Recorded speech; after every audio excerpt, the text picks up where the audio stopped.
अस्सलाम वालेकुम students, welcome back to my channel. कैसे हैं आप सब? उम्मीद करती हूँ कि सब ठीक होंगे। तो आज का जो हमारा टॉपिक है वो है जी blood and anaemia. Introduction to blood and anaemia. Blood, आपको पता है कि हमारी बॉडी के अंदर एक लिक्विड है, ठीक है, जो कि पूरी बॉडी में सर्कुलेट कर रहा होता है, ठीक है। और इसका काम क्या होता है कि ये न्यूट्रिशन प्रोवाइड करता है। इसके अंदर डिफरेंट तरह के सेल्स होते हैं। और जो सेकेंड टर्मिनोलॉजी इसके साथ लिखी है वो है जी अनीमिया, ठीक है। अनीमिया का मतलब होता है खून की कमी हो जाना बॉडी के अंदर। अब हम देखते हैं कि आपके नोट्स में क्या लिखा हुआ है कि blood is a vital and complex fluid, कि एक इंपॉर्टेंट और एक पेचीदा लिक्विड होता है, फ्लूइड होता है that circulate through out the body, जो कि पूरी बॉडी के अंदर सर्कुलेट कर रहा होता है, गर्दिश कर रहा होता है। परफॉर्मिंग क्रूशियल फंक्शन, जो कि बॉडी के अंदर बहुत सारे इंपॉर्टेंट फंक्शंस को परफॉर्म कर रहा होता है, सच एज ट्रांसपोर्टिंग ऑक्सीजन, जैसे ऑक्सीजन को ट्रांसपोर्ट करना, न्यूट्रिशन को ट्रांसपोर्ट करना, हार्मोन्स को, एंड द वेस्ट प्रोडक्ट, और बॉडी से जो वेस्ट प्रोडक्ट हैं उनको रिमूव करना। तो ये जो है ब्लड के फंक्शंस में आती हैं ये सारी चीज़ें। अब जो हार्मोन्स हैं स्टूडेंट, वो डिफरेंट तरह के ग्लैंड्स हैं, उनसे सिक्रीशन होती है, और फिर ब्लड उनको जो है ना वो उनकी सिक्रीशन वाले पॉइंट से लेके उनको टारगेट वाले एरिया तक जो है वो लेके जाता है। It consist of red blood sales. अब ब्लड के अंदर जैसे डिफरेंट तरह के सेल्स होते हैं, उसमें रेड ब्लड सेल्स आ जाते हैं, वाइट ब्लड सेल्स आ जाते हैं, एंड प्लेटलेट्स आ जाते हैं, एंड प्लाज्मा, ठीक है। ब्लड का ही एक पोर्शन होता है जिसके अंदर हमारे पास red blood cells, white blood cells और प्लेटलेट्स, यानी ब्लड के सेल्स जब आते हैं तो इनको हम क्या कहते हैं? प्लाज्मा कहते हैं। इनके अंदर प्रोटीन्स वगैरह भी ऐड होती हैं। अब कहते हैं कि anaemia, anaemia is a common blood disorder. Blood का ये कॉमनली डिसऑर्डर है, मतलब हो जाता है अक्सर लोगों को। ये characterize by a deficiency of the red blood cells, के बॉडी के अंदर जो रेड ब्लड सेल्स हैं उनकी कमी हो जाती है, जिनको हम आरबीसीज भी कहते हैं। और हीमोग्लोबिन, या फिर हीमोग्लोबिन की कमी होती है, ठीक है। हीमोग्लोबिन ही जो है वो आगे आरबीसी बना रही होती है। तो इनकी डेफिशिएंसी जो होती है वो क्या कहलाती है? अनीमिया कहलाती है, leading to reduced oxygen carrying capacity. तो जब आरबीसी जब कम हो जाते हैं, तो जैसे स्टूडेंट आपने पढ़ा कि इनका इंपॉर्टेंट फंक्शन पहला क्या है जी? ऑक्सीजन को कैरी करना। जब आरबीसी कम होंगे तो इसका मतलब ये है कि ऑक्सीजन को कैरी करने की जो कैपेसिटी है वो भी क्या हो जाएगी? रिड्यूस हो जाएगी। हेंस आर सम की पॉइंट्स, कहते हैं कि यहाँ पे कुछ इंपॉर्टेंट पॉइंट जो है वो डिस्कस किए हुए हैं, उनको देख लेते हैं। सबसे पहले अब अनीमिया के बारे में बता रहा है कि anaemia is a condition characterised by a decrease in number of red blood cells और decrease in the amount of the haemoglobin. तो कहता है कि जो अनीमिया एक ऐसी कंडीशन होती है जिसके अंदर रेड ब्लड सेल्स और हमारे पास जो जिनको हम मतलब आरबीसी कहते हैं, या फिर हीमोग्लोबिन का लेवल जो होता है वो क्या हो जाता है? कम हो जाता है, डिक्रीज हो जाता है नॉर्मल वैल्यू से।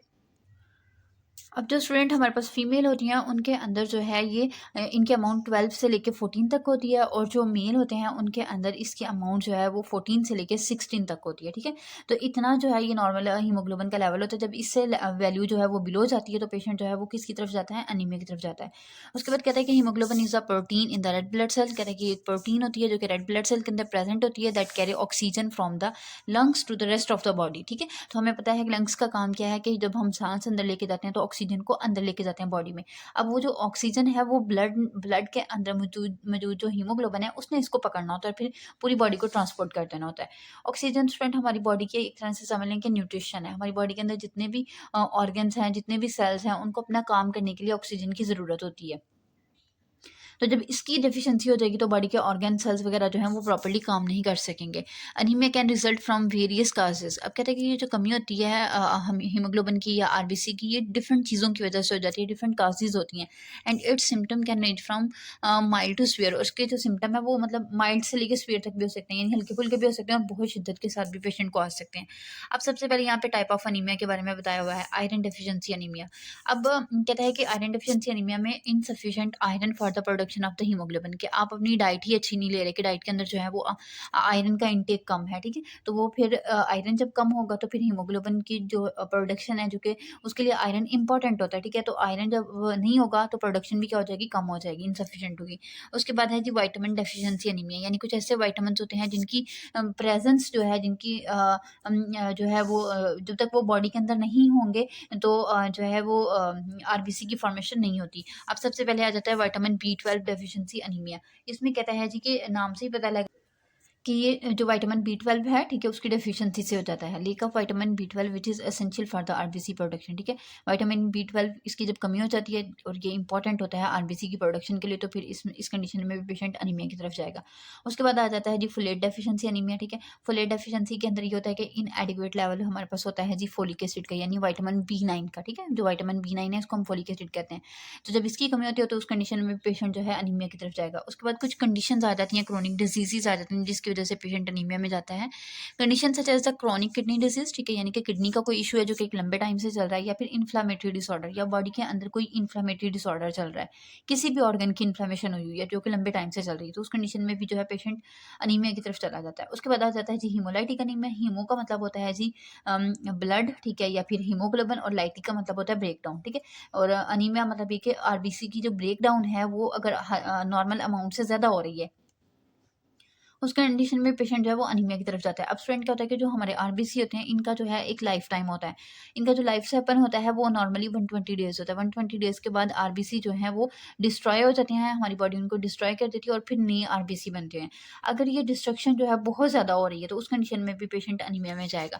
Pre mature destruction of the red blood sales, कि प्री मेच्योर यानी कि अभी जो डिस्ट्रक्शन जो है आरबीसी की, ठीक है, अभी वो 120 डेज़ में जो है वो पूरी उन्होंने अपना लाइफ स्पैन भी नहीं पूरा किया, तो उस कंडीशन में भी अगर जो है उससे पहले इनकी मतलब ब्रेकडाउन होना शुरू हो जाए, वो मल्टीपल काजेज की वजह से होती है फ्रेंड। जैसे हमारे पास हीमोफीलिया के पेशेंट होते हैं, थैलेसीमिया के पेशेंट होते हैं, तो इनके अंदर जो है ना आरबीसी की ब्रेकडाउन जो होती है वो प्री मेच्योर मतलब कंडीशन में हो रही थी, कि अभी वो पूरे मेच्योर भी नहीं हुए होते हैं, उनका लाइफ स्पैन भी पूरा नहीं हुआ होता, इसके बावजूद उनकी ब्रेकडाउन होना शुरू हो जाती है। और कुछ कंडीशन में जो है वो 120 डेज भी कंप्लीट हो गए, उसके बाद अगर ये बहुत ज़्यादा इनकी डिस्ट्रक्शन हो तो उस कंडीशन में पेशेंट जो है वो हीमोलाइटिक एनीमिया में चला जाता है। उसके बाद आ जाता है जी एप्लास्टिक एनीमिया।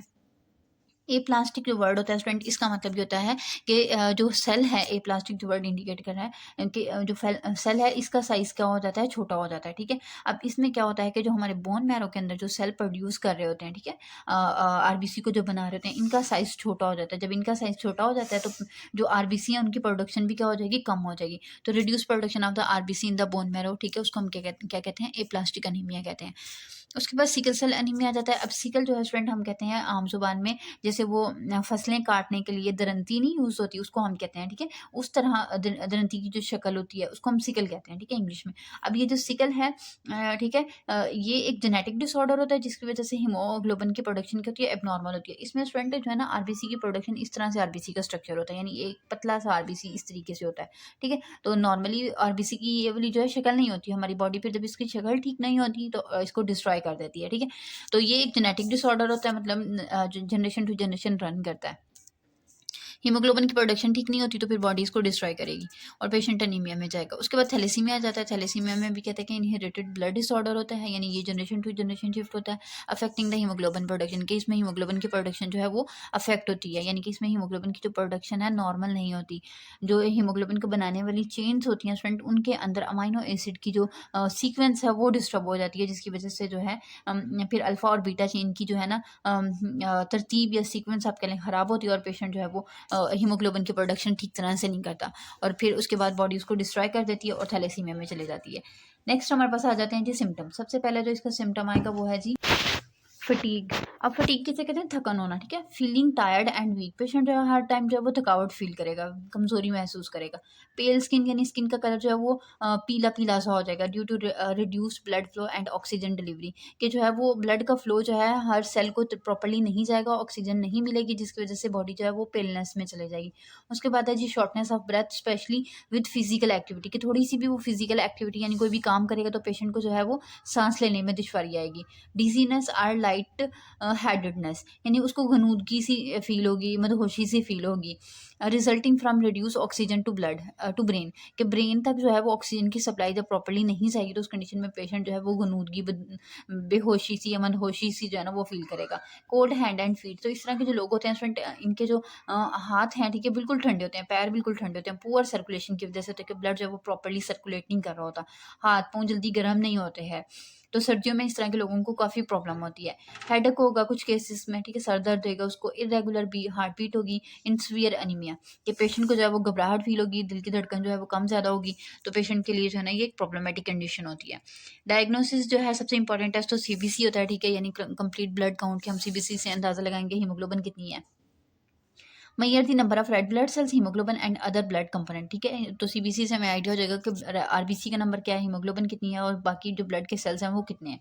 उसके बाद पेरिफेरल ब्लड स्मीयर आ जाता है, ठीक है। Examine the appearance of the red blood cell under a microscope. इसमें हमने देखना है कि जो माइक्रोस्कोप में, ठीक है, एग्जामिन करना है कि आरबीसी की जो शक्लो सूरत है वो कितनी है, ठीक है, कैसी है, सॉरी, ठीक है, कि मतलब उनका कलर ठीक है, साइज ठीक है, क्योंकि आरबीसी जो स्टूडेंट हमारी बॉडी जो है वो बहुत हाईली स्पेसिफिक होती है चीज़ों को लेके।